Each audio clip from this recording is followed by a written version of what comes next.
Yuletide greetings and salutations to everybody out there in podcast land. This is the Judo Chop Suey Podcast, and I'm your host, Judo Dave Roman. On this very special edition of the Judo Chop Suey Podcast, I am celebrating, as of this moment, as of today, 1 year of foolishness, buffoonery, uninspired ramblings, and ignorant opinions on all things related to judo.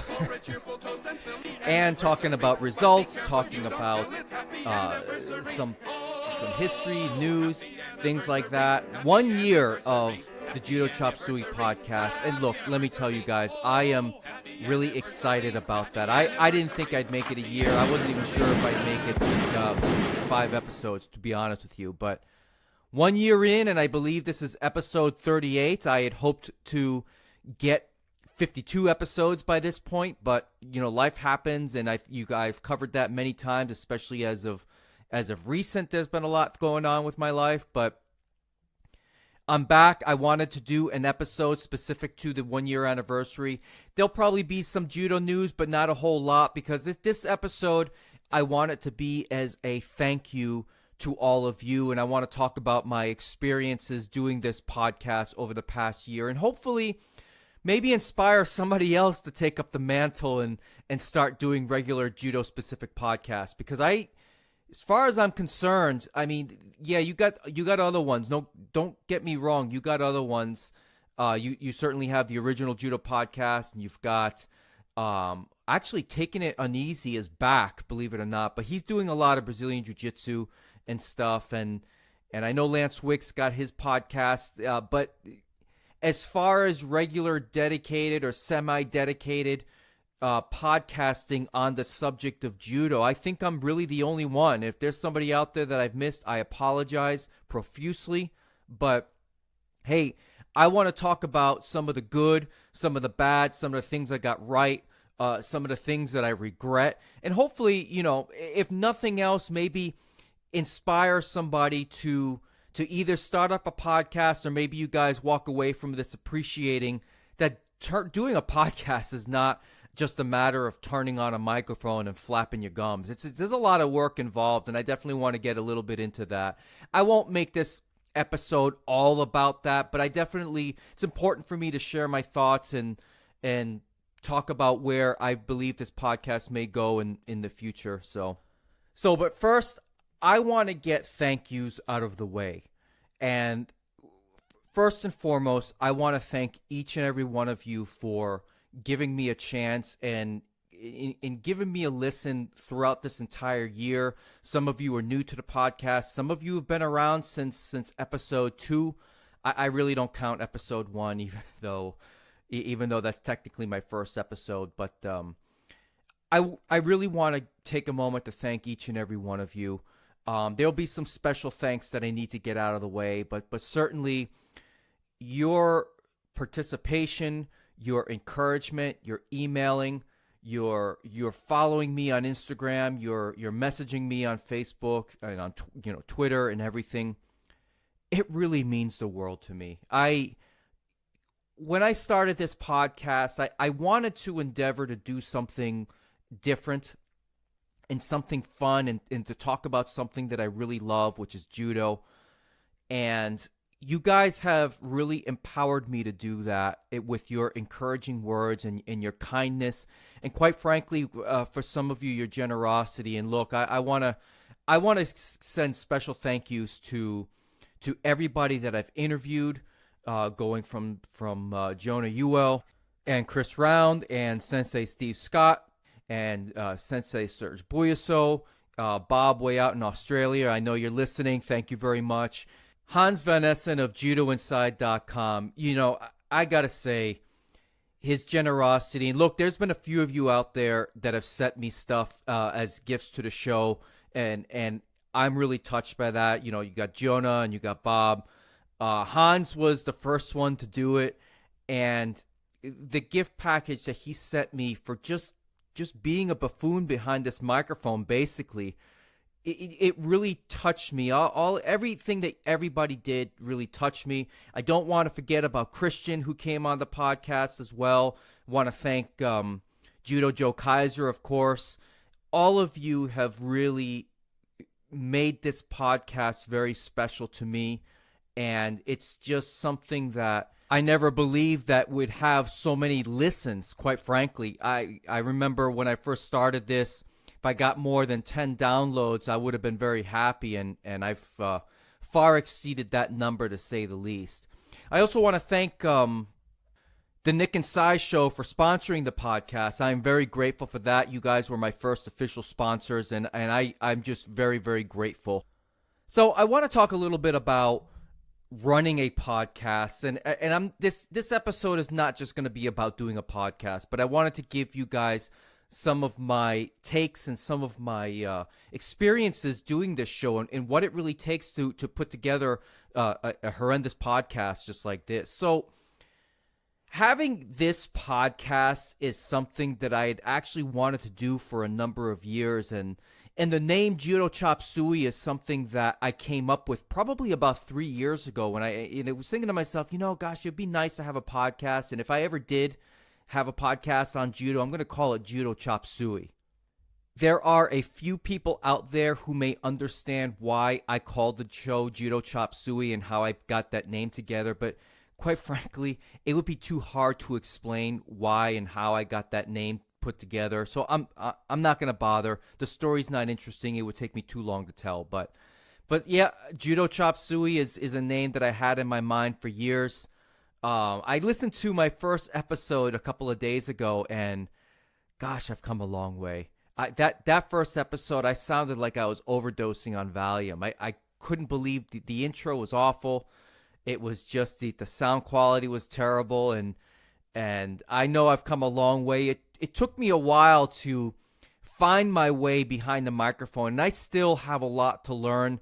There's still equipment that I wish that I had for this podcast that I don't have because I'm just I'm so cheap when it comes to buying things for myself, and I always feel guilty spending my own money, but I do. And I got the basic mic. I got my equipment. I basically have I got the Scarlett 2i2 from Focusrite, which was a dual channel preamp with a pretty good microphone and a mic stand, and I also got a pop filter. So that's the equipment I use, and I run that into my laptop, and I record using Audacity. So if you guys are ever wondering, gosh, how do I get started? What kind of equipment do I use? This is the equipment that I bought for myself probably around episode 10, which was prior to episode 10. And if you guys have been with me since the beginning, if you guys remember, I used to do the podcast in my car on my phone. And that was fine during the winter months in Florida because it only gets about, the highs are maybe about 60 degrees or so or the lows are about 60 degrees in the morning, and that's cool enough for me to sit in my garage in my car, and it actually produced pretty good sound for a phone sitting in my car, but the space was just really uncomfortable, and I really needed to be in front of my laptop to do on the fly editing and such. So I ended up getting this stuff, and it's worked out quite well for me. Now, the other challenges that I've had, especially ever since I moved into this new home, is the acoustics in the room. In my former house, I've said it many times, I basically had a movie room, which it was designed that way by the owner. I did not own that house. I didn't build it that way.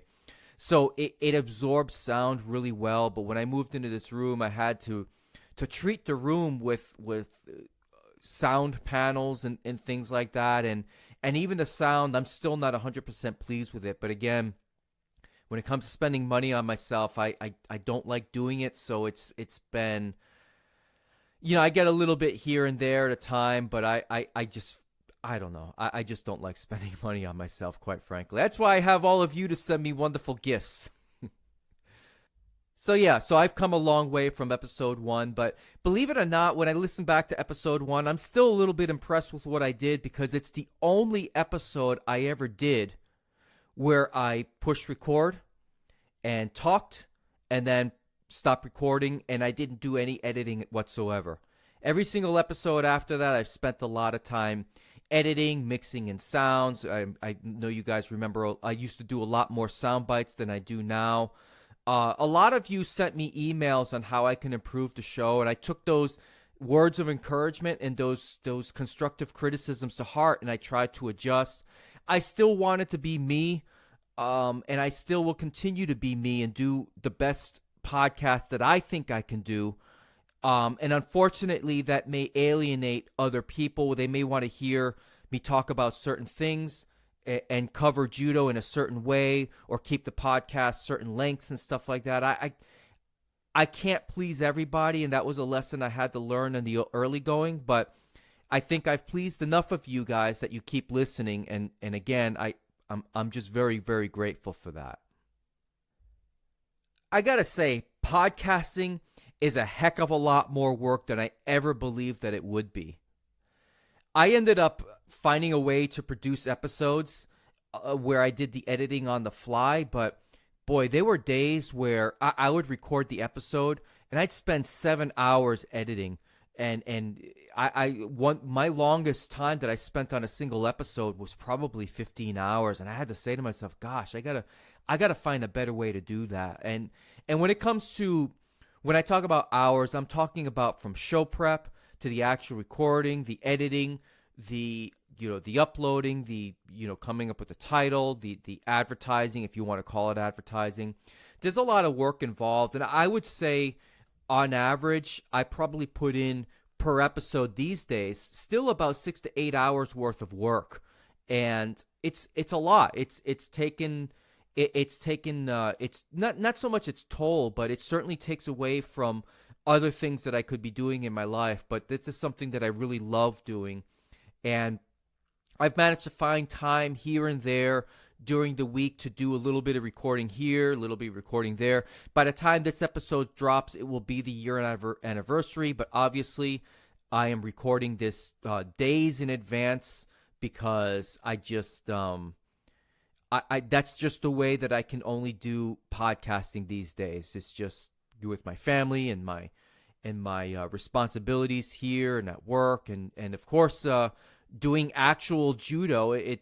My time is very limited, so I have to make do with the time that I can make, and that's, I just do a little bit here, half hour here, 45 minutes there, 20 minutes here, and that's how an episode gets put together.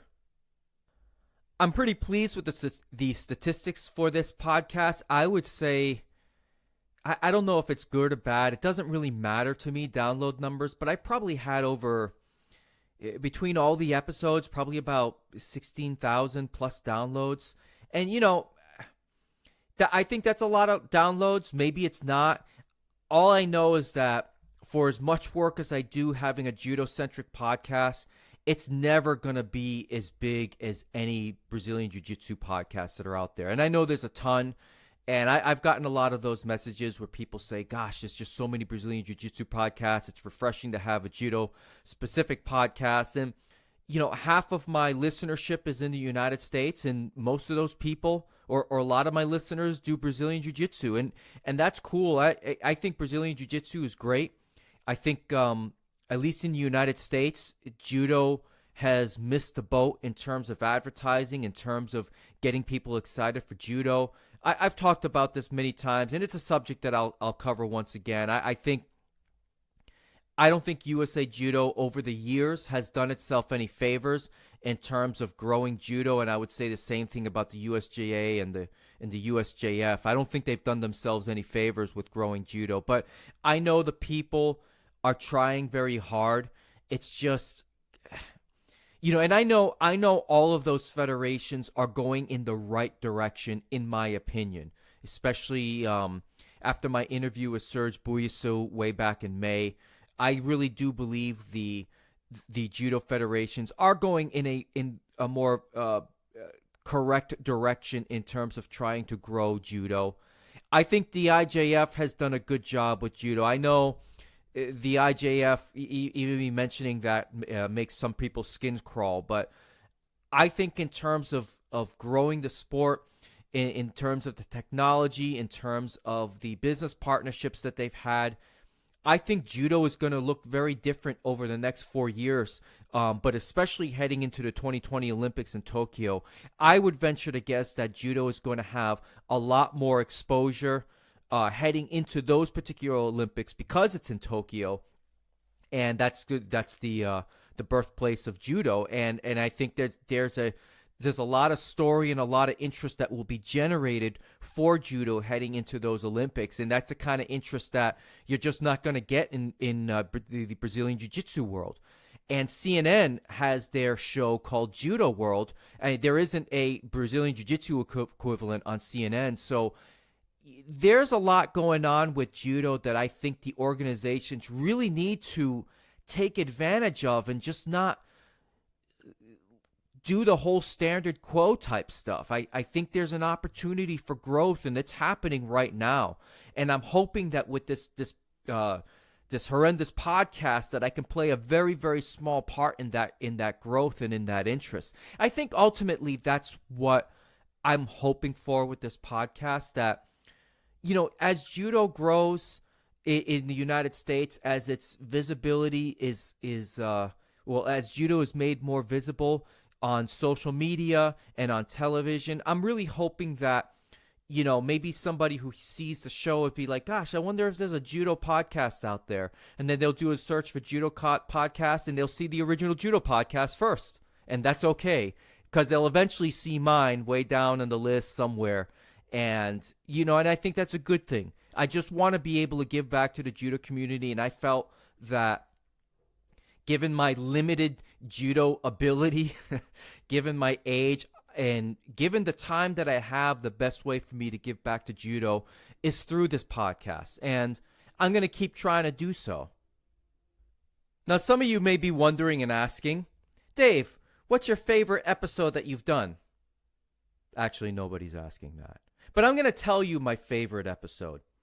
My favorite episode, actually there's two of them that I had the most fun doing. Episode 28, which is about the first Judo World Champion in American history, and no, it was not Dr. Anna Maria DeMars. If you don't know who that was, go listen to episode 28. I really love doing that episode. It's about judo. It's about professional wrestling, which I know some of you, if you've been listening long enough, you know that I'm a fan of professional wrestling. I went to WrestleMania earlier this year. But episode 28 was probably my favorite episode to do. I also love doing the episode 8, which was about judo and Brazilian Jiu-Jitsu and why Brazilian Jiu-Jitsu is winning the quote-unquote, I don't know, American attention spans compared to judo, for lack of a better term. That's that episode. Episode 8 happens to be my most listened to episode of this podcast, which is interesting to see that such an early episode. It really goes to show you how every time I mention Brazilian Jiu-Jitsu in a podcast, those download numbers are increased by 10%.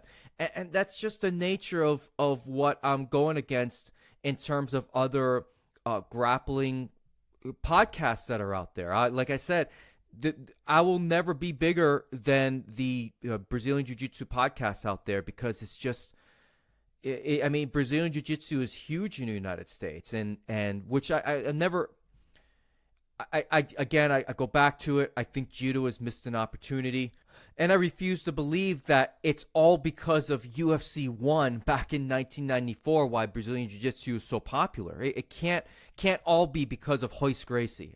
So anyway, look, I'm going off on tangents here. Where was I? Oh yeah, my favorite episode. So episode 8 and episode 9, where I talked about where my interest in martial arts and in how I became interested in judo. Those are probably my favorite episodes to do. And of course, I love doing all the interviews because it's a little secret I don't think I've ever shared.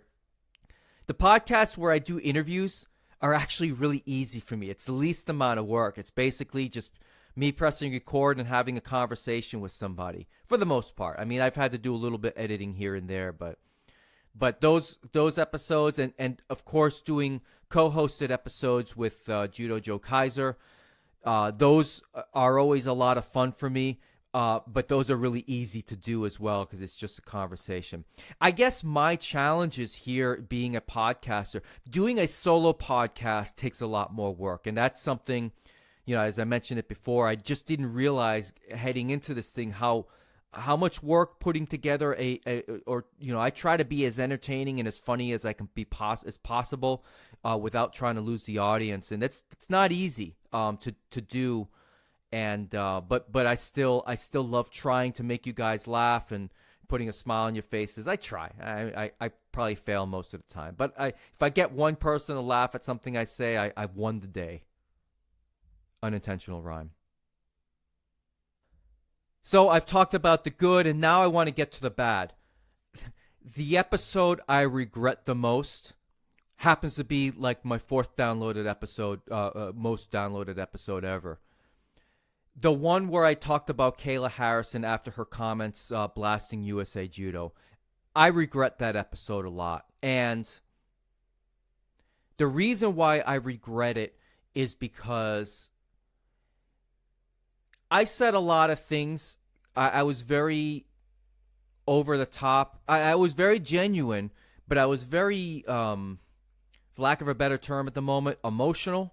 I was very upset at a lot of the things that Kayla Harrison had to say about USA Judo.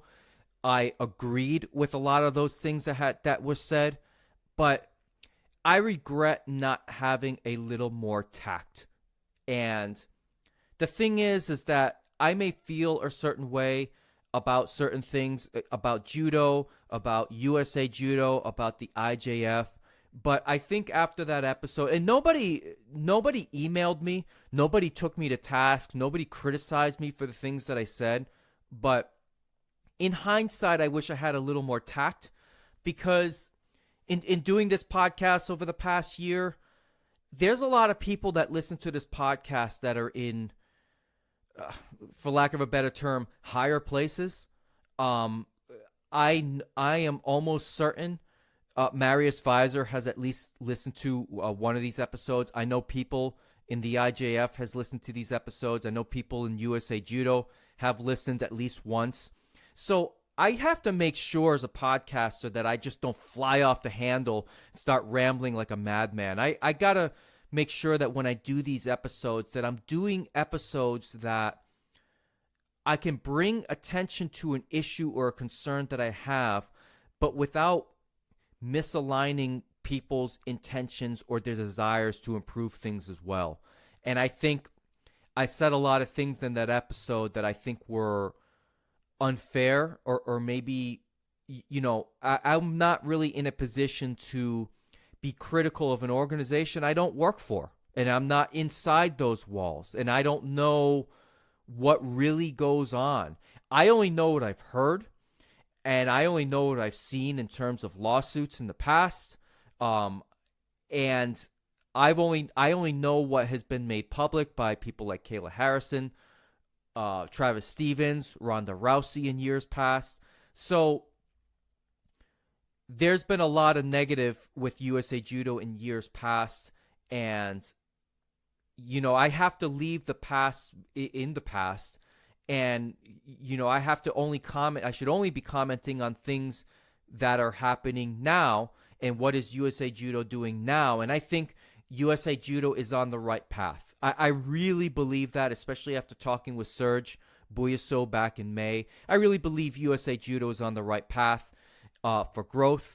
I would still love to see USA Judo have a partnership with Brazil, with Brazil's national judo organization. And maybe bring up the level in the United States, which I think ultimately would do a lot of benefit in bringing up the financial resources for USA Judo. So, yeah, episode 21, I regret that the most. If you want to listen to why, feel free to go back and listen to episode 21. But it's about Kayla Harrison's comments against USA Judo. Lastly, in terms of where I think this podcast will go, I still plan on doing the podcast going into 2018 for sure. I'm still probably going to do a 2-week format for the time being. If I can do it once a week, I would love to do it once a week. But for the time being, I can really only commit to once every other week, and unless I go on vacation or some other type of tragedy or something else happens, that may delay things. This year was the hurricane, and then, my wife had surgery just the other week. So, when things like that happen, it's going to delay the episodes. But I'm still planning on doing an episode once every 2 weeks.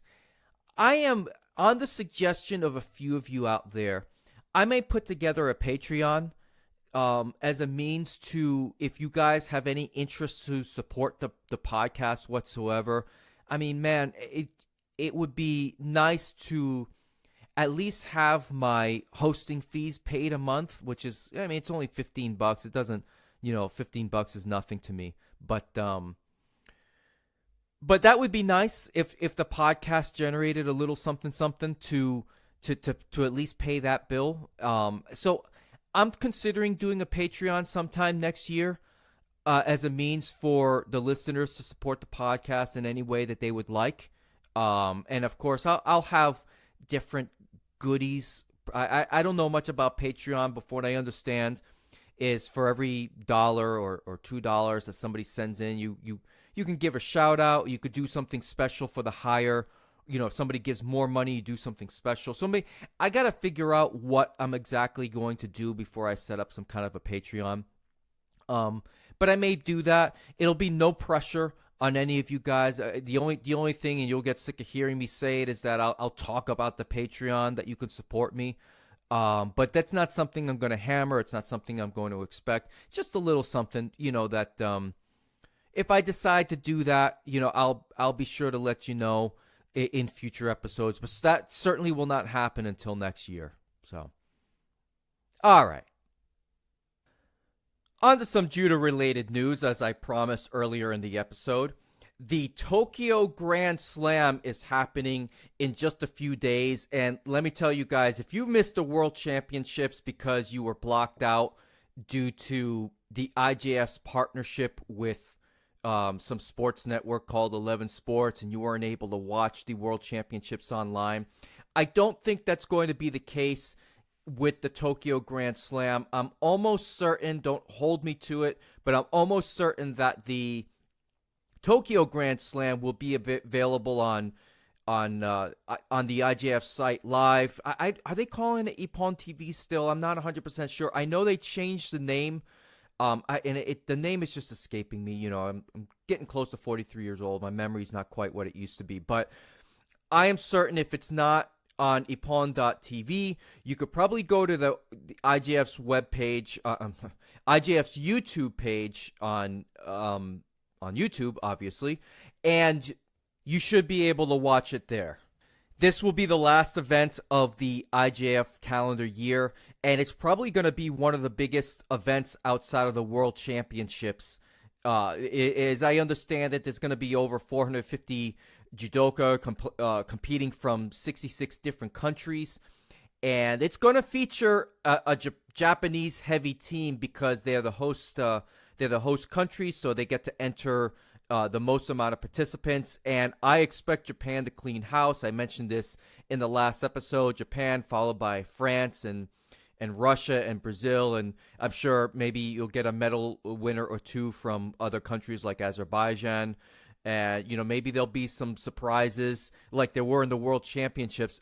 But regardless, I expect this to be a Japanese heavy day and weekend, and I expect them to win the most gold medals, as they normally do.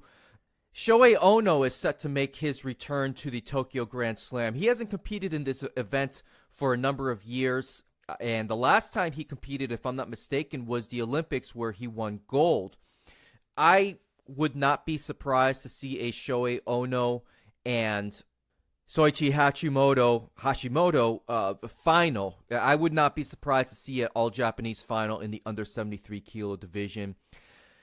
It's my understanding that Aaron Wolf will not be competing at the Tokyo Grand Slam. I was looking forward to watching him compete. He's one of my favorites to watch in that under 100 kilo division. And I'm getting this from JudoInside.com, which I say all the time. If you're not reading JudoInside.com, shame on you, because Hans Van Essen does a great job with the site. and getting the latest on all judo news. But so I'm reading this article from judoinside.com, and apparently Aaron Wolf is being replaced by Daikai Nishiyama. And maybe somebody can explain this to me. It's perhaps the Japanese national team is so huge that they can afford to just slot guys in and out however they choose. But Aaron Wolf is the world champion. He won the under 100 kilo in the division in the world championships this year in Budapest. And I don't understand why the Japanese would take him out of this tournament. It doesn't make sense. I don't know if he's nursing an injury. I'm not 100% sure about that. I've not heard anything. And the article on Judo Inside doesn't seem to indicate either way whether or not he's injured. But I just find it interesting how some of these athletes, just the way that the rosters are changed for some of these tournaments or some of these teams that Japan sends out there. Perhaps they want to get Nishiyama some more experience against some of the top people in the world. Perhaps they see Nishiyama as another strong contender for the under 100 kilo division. It seems to me that this is not the first time Aaron Wolf has been pulled out of a tournament in favor of somebody else. And I don't know anything about Mashu Baker. He's one of my other favorites to watch. I think he's still nursing an injury. He got injured earlier in the year, and I was thinking that perhaps I figured he was going to miss the World Championships, but I was thinking perhaps he may be able to be ready for the Tokyo Grand Slam, but it does not seem to be in the cards for him in this tournament. As far as results, I've said it before, I expect the Japanese team to clean house here. In particular, I expect the Abe siblings to clean house, Hifumi Abe in the under 66 kilo division and Uta Abe in the under 52 kilo division. I expect them to win. Majlinda Kelmendi will not be at this tournament. As far as Team USA, as I understand it, if I have my information correct from the IJF.org website, some of the key names from Team USA: Nick Del Popolo, Hannah Martin, Jack Hatton, who came in third, I believe, earlier this year in the tournament. Again, there goes my fading memory. So I expect those three to perhaps have a good showing. The U.S. team is sending a total of 8 athletes, but you never know. Maybe somebody will surprise us in one of these other divisions. So I wish the best of luck to Team USA. It looks like Teddy Riner will not be at this tournament, which is a shame. I know he just won the World Championships. And again, I have to wonder, what does he have left to prove? So he just might take the rest of the year off until the next World Championships and then show up and clean house again. The Georgian team is only sending 3 athletes, Varlan Lepertiliani, Ushangi Margiani, and Vaja Margvelashvili, who they are all great to watch. I was hoping that Tushishvili would show up at this tournament, but I'm disappointed once again. So I am definitely going to try and watch this tournament. I will not be watching it on the 2nd, but hopefully maybe on the 3rd I'll be able to watch it. I may be able to catch Saturday's action over here, because I believe with the time difference it'll be Friday night by my time. So I may be able to catch some of the action Friday night. I will not be able to watch Saturday night because I think I mentioned it in my last episode. I'll be going to Epcot, spend some time with the family and spend the day out there. So that'll be a lot of fun.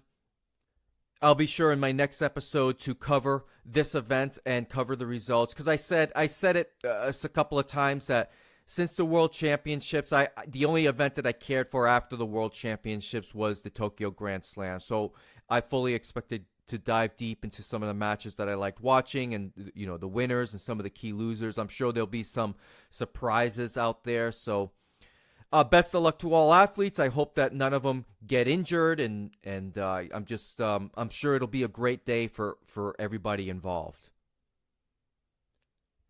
There's one last thing I want to cover before I get the heck out of here. There's going to be a new episode of Judo World on November 29th, and I can't wait to see it. I thought the last episode of Judo World was fantastic. I'll be very curious to see what they end up covering. The last episode, they covered a lot of the World Championships. Now, if there's been a second episode of Judo World, I have not seen it. I've not been made aware of it. I'm going to be sure to share this article that I'm seeing on the IJF.org's website with all of you. I'll put the link in the show notes. I'll share it on my Facebook page and on my Twitter, which is @LaVitaJudoka. Looks like Judo World is set to air on, as I said before, November 29th at 7:30 in the morning on CNN International. So set your DVRs. Actually, by the time this gets released, it'll probably have already aired. But I'm sure there'll be multiple airings throughout the day of Judo World. And if not, you could always go to CNN International's website, and just like I did the last time, and you'll be able to watch that episode for free. Well, you'll be bombarded with ads. That's CNN's way. But after the advertisement, then it'll be for free. All right, guys, I think I'm good here. I just, again, being this is the anniversary episode of the Judo Chop Suey podcast, I want to thank each and every one of you for listening, for interacting, for following me on different various social media platforms. I am very grateful for each and every one of you, people who haven't written, people who have written, and I just, again, thank you. Thank you for giving me a chance and giving this podcast a chance, and I appreciate you all. I really, really do. So with that, I hope you have a great day. I hope you have a great rest of the week. Hope you have a good holiday season. I'm sure I'm going to be talking to you guys again. Certainly, I'm aiming for twice in December. I am going on vacation starting December 18th, so I will be on a cruise. I'm looking forward to that. All right, I'm rambling here. I hear Psy in the background singing Gangnam Style. So until next time, train hard, stay safe out there. I'm out. Oppan Gangnam Style.